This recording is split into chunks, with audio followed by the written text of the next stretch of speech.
Hey bassists, today we're going to be doing our Minecraft breakdown video. That means we're going to go through the piece and work on all the difficult passages together. One of the things that's really difficult about this piece is all the tempo changes. When I'm practicing, I like to count along the beats to myself. That way when I need to slow down, I can just count slower. And if I need to speed up, I just count faster. I'm in control of the tempo, not with my hands, but with my mind. Let's go through and just point out all the tempos and their assigned BPMs for each part. First we have Moderato, that'll be quarter note equals 120. Later on at a la marche, measure 17, we have quarter note equals 108, slightly slower. At 39, the tempo slows down drastically, and here we'll have quarter note equals 52. At 51, con moto, we have quarter note equals 88. 63, listesso tempo, that'll be the same. Quarter note equals 88, so no tempo change there. And finally, at 84, Grandioso, we're going to have quarter note equals 108, so a little faster than the previous one. Now, the beginning of this piece is pretty straightforward, so we're going to start a little later on at measure 35. Our dynamic is forte. We are playing Arco with the bow, and the stroke is Marcato. We're going to do a hammer stroke. Basically, we're going to have a lot of front end attack at the beginning of the note and release the bow or take off the pressure towards the end of the note. It's much like an accent. So taking a look at measure 35, here's how it would sound if it was played full value. And here's how that same measure will sound played Marcato. There's a lot of bite at the beginning and the note is allowed to ring. Basically, I keep my left hand firm, but with my bow, I play and sort of let go of the pressure. That'll be our stroke for 35 and 36 until we switch to pizzicato at 37. So let's try just measures 35 and 36 together. 1, 2, 3, 4.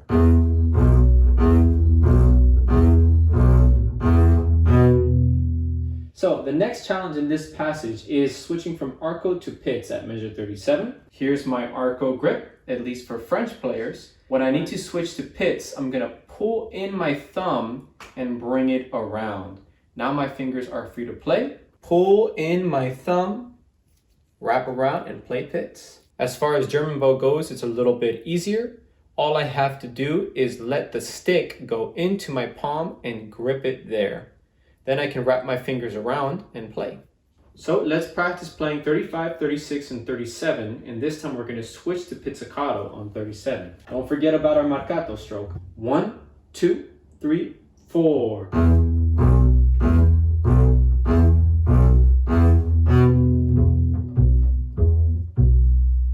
Lastly, in this section, we have the challenging retard. In measure 38, we begin right on the first beat and slow down into measure 39. We'll play 37, 38, and 39. Remember, when we're feeling that ritardando, it really helps to just count out the beat out loud. So I'll do that for you.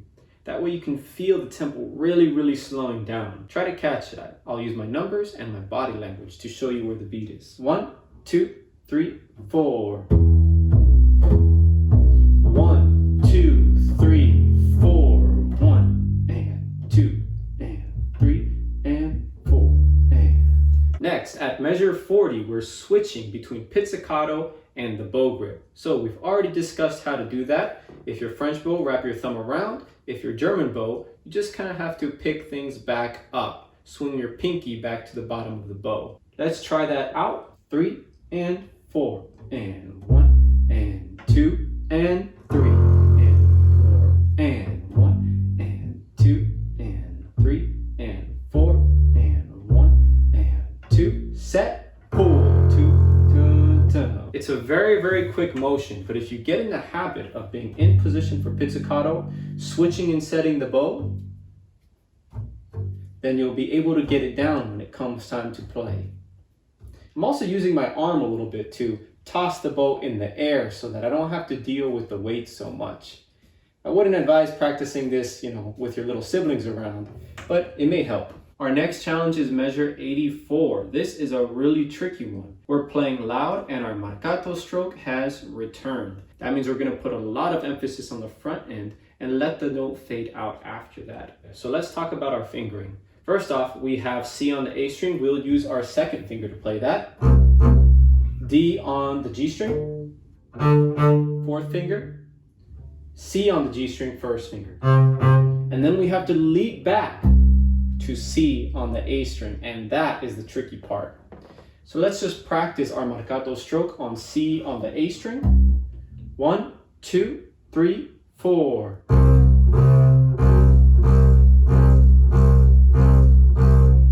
Once you feel comfortable with that, practice the marcato stroke on the D, on the G string, and the C.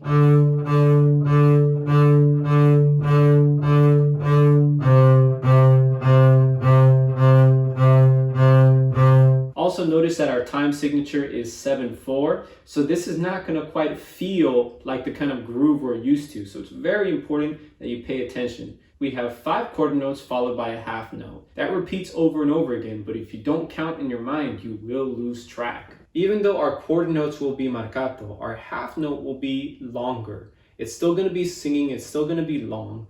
It doesn't need to be a full 2 beats, but something like a beat and a half still. It's very important that the half note stands out from the quarter notes. 5, 6, 7.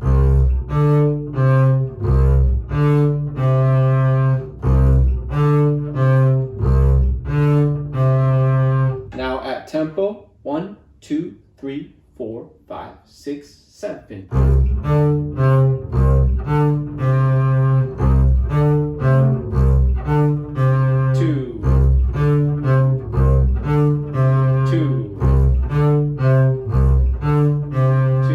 Let's look at our final 2 measures of this piece.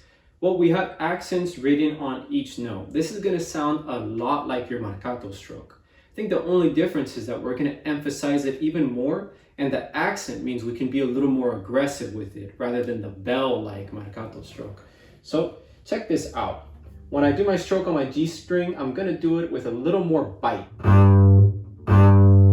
It has a lot of grit to it at the beginning, kind of biting into the note, and that's okay at this end. It's supposed to be intense. Now, in the last measure, we once again have a ritardando, and according to the recordings I've heard, this is a huge ritardando. So it's gonna have a lot of slowing down. Watch my body for that, and I'll be counting out as well. We also have a retake in the second to last note. That means we will play the D down bow. That's just how it works out with the bowing. And then we need to retake the bow, set it, and play that final C. This gives a little bit of gap, which adds that sense of drama. Last but not least, we're going to do a down bow that turns into an up bow. So we can give it that extra zhuzh right there at the end. Down bow. And we instantly whip around and turn it into an up bow. Once again, that's down. So we have the bite of the down bow, but then we have the swell of the up bow at the end. And of course, you can all end with your bows in the air. All right, let's try 94 and 95. I'll count to 7 and watch me for that ritardando at the very end. 1, 2, 3, 4, 5, 6, 7.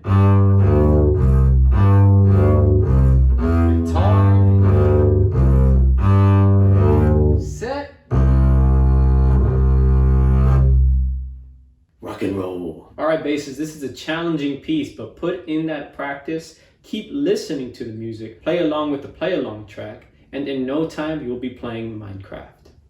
And I don't mean the game. See you next time.